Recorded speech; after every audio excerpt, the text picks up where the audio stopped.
Washington, D.C. from the National Transportation and Safety Board. This is in regards to the January crash between that American Airlines jet that was trying to land at Reagan International Airport in D.C. when it collided with an Army Black Hawk helicopter. All total, 67 people died. Let's take you to the latest update from the chair of the NTSB. As American Airlines Flight 5342 over the Potomac River in Washington, D.C. on January 29th. As a reminder, our preliminary reports are just that. They are preliminary. We still have a lot of work to do in this investigation, so the report contains only the facts that we're able to validate and release at this time. If we still have questions on something, or there's an area that we need to do more investigative work on, we're going to do that work, and that takes time. What we're not going to do is release unverified information which would only mislead the public, regulators, and others. Also, since I'm level setting here, this report does not include any analysis. That comes later in our investigation. Right now, we are still in the fact-finding phase of this investigation. I often say that the easiest and quickest part of the investigation is determining what happened. The part that takes longer is the how and why. The NTSB prides itself on being the global leader in accident investigations. We are thorough and we're fact-based. Those facts, the evidence, serve as the foundation for our analysis, our probable cause, our findings, and our safety recommendations. Generally, the preliminary report we're releasing today discusses crew experience in terms of flight hours, the history of the flights, much of which was released in my last press conference, information on the recorders. We still have a lot of work to do in this area as the Black Hawk's combined cockpit voice and flight data recorder does not record date information, time information, or helicopter position information. And as I mentioned in the last press conference, there is inconsistency in the data which led us to declare the pressure altitude parameter on the Black Hawk as invalid. We're now in the process of determining whether that may have affected other helicopter systems that used pressure altitude as a data source, such as the altimeters. The report also contains information on the operators, the aircraft involved, air traffic control at the time of the crash, helicopter routes, the airport, emergency response and recovery operations, and the wreckage exams.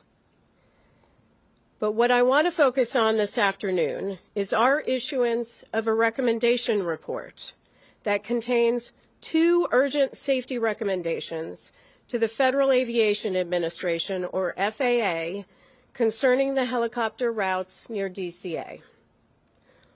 Urgent recommendations require immediate action to prevent similar accidents or incidents. When we issue them, we believe a critical safety issue must be addressed without delay. For this investigation, we're reviewing airport operations and prior incidents, including near mid-air collision events. Information gathered from voluntary safety reporting programs and the FAA regarding encounters between helicopters and commercial aircraft near DCA show that from 2011 through 2024, a vast majority of reported events occurred on approach to landing. Initial analysis found that at least one Traffic Alert and Collision Avoidance System, or TCAS, resolution advisory was triggered per month from 2011 through 2024 at DCA due to proximity to a helicopter. TCAS resolution advisories, or RAs, unlike traffic advisories, or TAs, are recommended escape maneuvers, for example, climb or descend, level off. Keep in mind that a TA is issued when the intruding aircraft is about 20 seconds from the closest point of approach, or 0.3 nautical miles, whichever occurs first. They are advisory. RAs indicate a collision threat and require immediate action. In over half of the encounters we reviewed, again from 2011 through 2024, the helicopter may have been above the route altitude restriction. 2/3 of the events occurred at night. We then reviewed commercial operations at DCA and found that between October 2021 and December 2024, there were a total of 944,179 commercial operations at DCA. These are instrument flight rules, or IFR, departures or arrivals. Again, that number is 944,179 commercial operations at DCA. During that time, again, October 2021 through December 2024, there were 15,214 occurrences, or close proximity events, between commercial airplanes and helicopters, in which there was a lateral separation distance of less than 1 nautical mile and vertical separation of less than 400 feet. There were 85 recorded events that involved a lateral separation of less than 1,500 feet and vertical separation of less than 200 feet. As a result of the accident, U.S. Department of Transportation Secretary Sean Duffy took swift action to ensure safety and restrict helicopter traffic from operating over the Potomac River at DCA until March 31st. And I want to commend him for that and commend the work of the FAA to also take swift action. As that deadline nears, we remain concerned about the significant potential for a future mid-air collision at DCA, which is why we are recommending a permanent solution today. On the chart to my right is a cross-section of the airspace that extends from runway 33's center line, spanning from the runway to the east bank of the Potomac River. The figure shows the separation distance that would exist according to FAA charts, with a helicopter on Route 4 and an airplane descending on the glide slope to runway 33. As stated in my last press conference and confirmed by the FAA, helicopter routes established by the FAA have no lateral boundaries, and the Baltimore-Washington helicopter route chart includes no warning for helicopters to operate a defined distance from the shoreline. So this shaded region right here represents an approximation of the area in which helicopters could be flown. We know that the helicopter on the accident date was not in this area. It was to the west. But at the maximum altitude here of just 200 feet, a helicopter operating over the eastern shoreline of the Potomac River would have just 75 feet of vertical separation from an airplane approaching runway 33. 75 feet. That distance decreases if the helicopter is operated farther from the shoreline. And again, this helicopter, the Black Hawk, was operated farther to the west.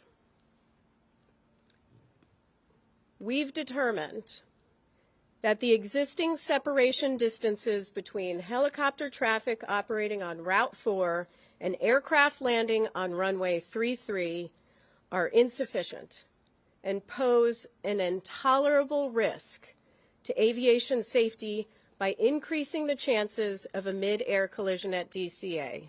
Let me repeat that. They pose an intolerable risk to aviation safety.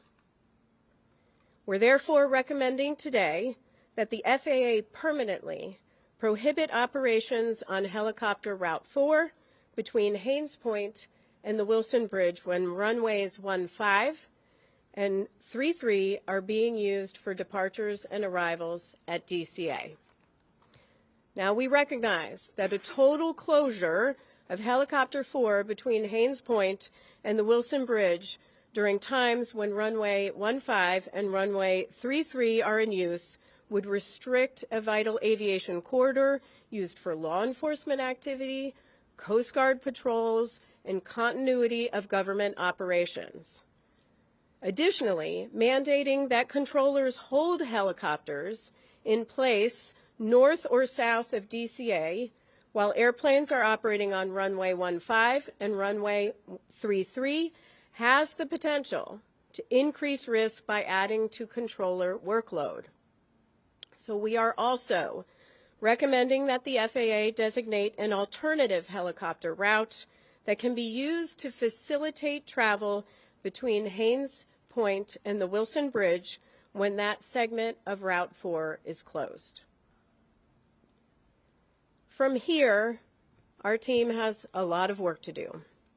We'll conduct a number of simulations, including in the Black Hawk simulator, CRJ simulator, ATC tower simulator, all using the accident inputs and conditions.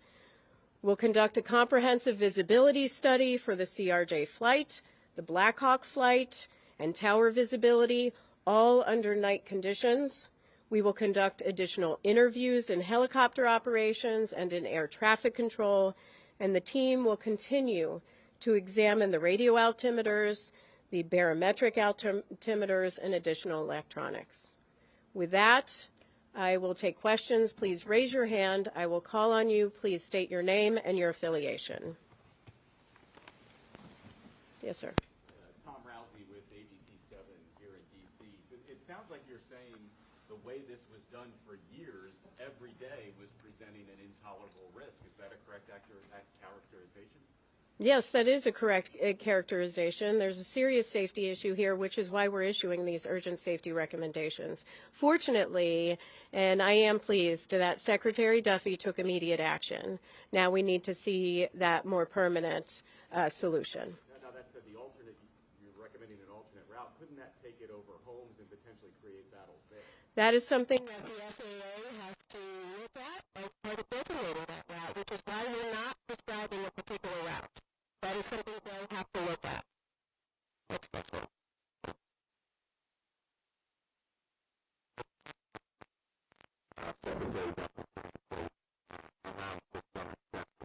Are you saying today that those exceptions should be removed and no helicopters should be able to fly a particular route? And for those who may not hear the question is about the current exceptions, say for presidential helicopter operations, some life-saving helicopter operations. We are not stating that. We are leaving that to the FAA. They'll have to determine what is necessary. What we are saying is that there is a safety risk here and they need to take immediate action. And to follow up on you said over half of the helicopters in these close, near collisions, I guess you could call them, were above the 200-foot threshold. Do you have any explanation for why that might have been the case? Was it issues with altitude instruments? Were they just ignoring the restrictions? The question is about the half that we believe was over the altitude restriction for the helicopter. We'll look at that as part of our investigation. Thank you. Pete. Please characterize how close a margin of 75 feet is, and then how angry does it make you that it took a fatal crash, the first fatal crash in the United States, for that to expose this issue that was clearly baked into the airspace here? Well, the question is, could I characterize how close 75 feet is and whether this makes me angry? First, 75 feet is very close. That is far too close of a proximity. We have stated it's an intolerable risk to aviation safety. And we have called on DOT, FAA to take action. With respect to how angry it makes me, it does make me angry, but it also makes me feel incredibly devastated for families that are grieving because they lost loved ones. It shouldn't take a tragedy like this to occur. Unfortunately, one did, and so we are calling on action, but there clearly were indicators where safety trending could have occurred. Fortunately, we have a secretary in place that is taking safety very seriously, but it shouldn't take a tragedy to require immediate action. Would you call this an oversight, given the proximity of the glide path and the helicopter route? The question is whether I would call this an oversight. I would call it, I mean, it's stronger than an oversight, right? The data we have pulled is from a voluntary safety reporting system that FAA could have used any time. That data from October 2021 through December 2024, they could have used that information any time to determine that we have a trend here and a problem here and looked at that route. That didn't occur, which is why we're taking action today. But unfortunately, people lost lives and loved ones are grieving. Sir? Yeah, Chair Hamady, Adam Tuss, Channel 4 here in D.C. Have you looked at the frequency of flights at Reagan National Airport, the number of aircraft that are landing day after day, and possibly, could make some recommendations there? Is that something you guys could do? The question is on the number of flights that are landing and departing from DCA and whether we're taking a look at that.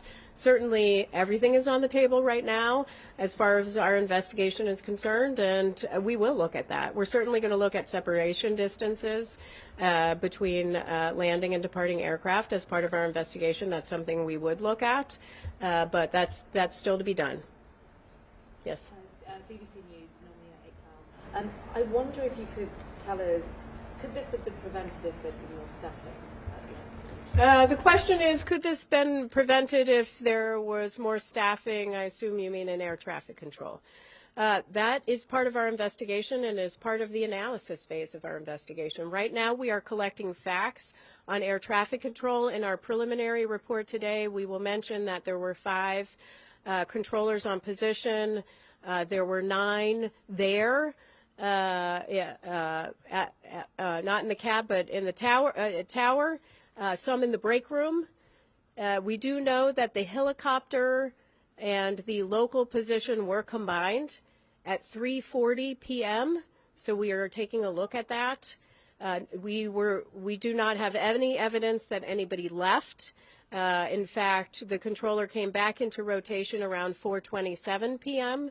We also know that the flight data position and the clearance delivery positions were also combined for the entire day, which is not abnormal.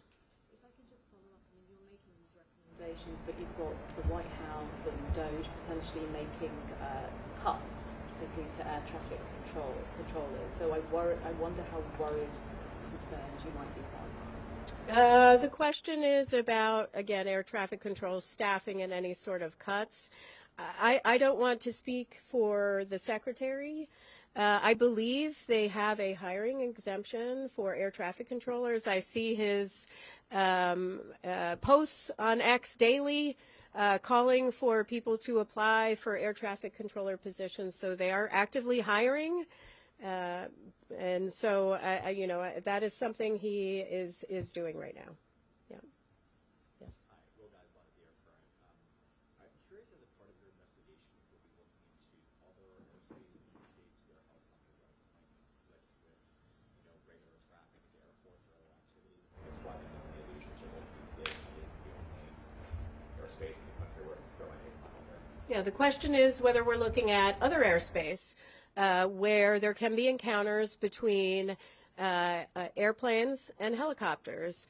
That may be part of our investigation. Certainly, we've collected the information. I am pleased that FAA has announced that they've already begun looking at other airports across the nation. I would encourage them to continue to do that work.